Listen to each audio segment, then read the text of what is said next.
for the better part of 4 years, I've been making videos about all kinds of different stuff. Predominantly politics. I talk music. I talk about Chicago and Chicago history. I talk about herb, the green beans. I talk about Gen X culture, so forth, as marriage, parenting, all that shit. But I talk a lot, predominantly about politics.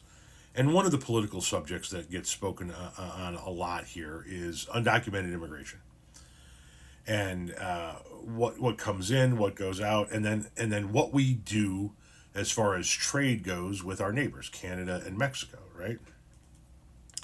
And people are like, no, we need to put those tariffs in place, and we need to kick out all the undocumented immigrants, and blah blah blah. That's just going to help our country, which is not. It's going to tank our country. And I did a couple of videos this morning dealing with undocumented immigration and dealing with tariffs and whatnot, what have you. And then I'm sitting here, I'm going through, I'm making my videos and throwing them in my drafts to upload later on.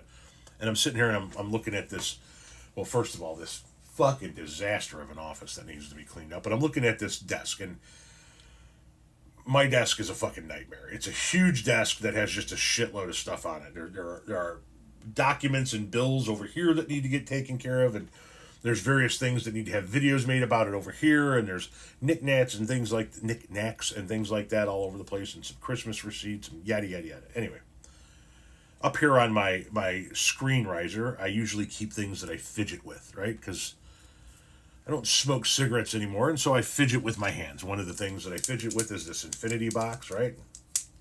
Somebody sent me this. It's a pretty cool device. It's this cube that just kind of unfolds and refolds up, and people can fidget with it, you know? I think it's pretty cool. I also fidget with my pens. I keep a couple of pens here on the desk at all time. You might see videos with me with pens in my hands, and then I also fidget with rubber bands. I keep a couple of rubber bands here on the desk that I will just kind of fidget with and play with as a means of keeping my brain on track, if that makes sense.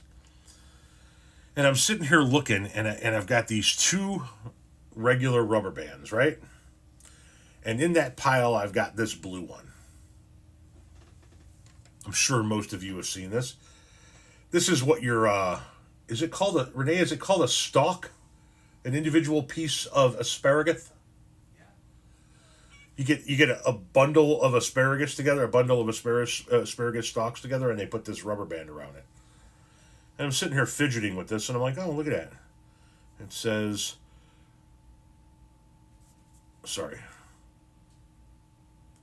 produce of Mexico. Right? It says it right there on the rubber band.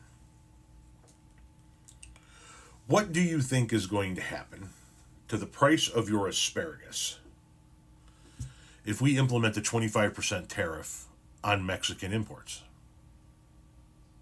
Well, you're going to pay 25% more for this. Mexico isn't going to pay the tariff because Mexico doesn't own the company. Right? It's a privately held company. Unless it is a state-run company, and then that state-run company is going to pay for it. But this is a private company out of Mexico. And so they're going to pay at the border the 25% import tariff.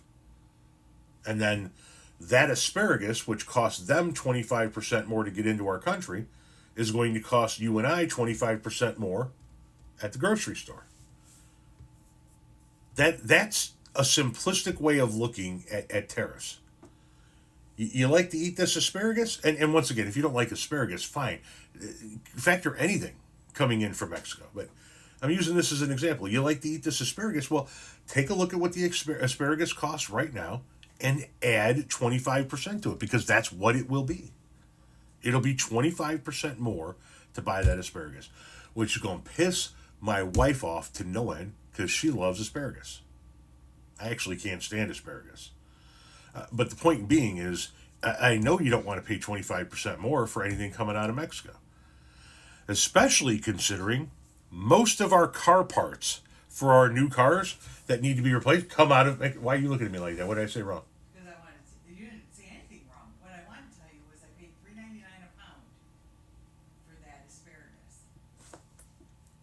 I don't buy asparagus. Is $3.99 a pound a lot? Well, it's because during the winter it's more expensive. Right. In the spring, early or late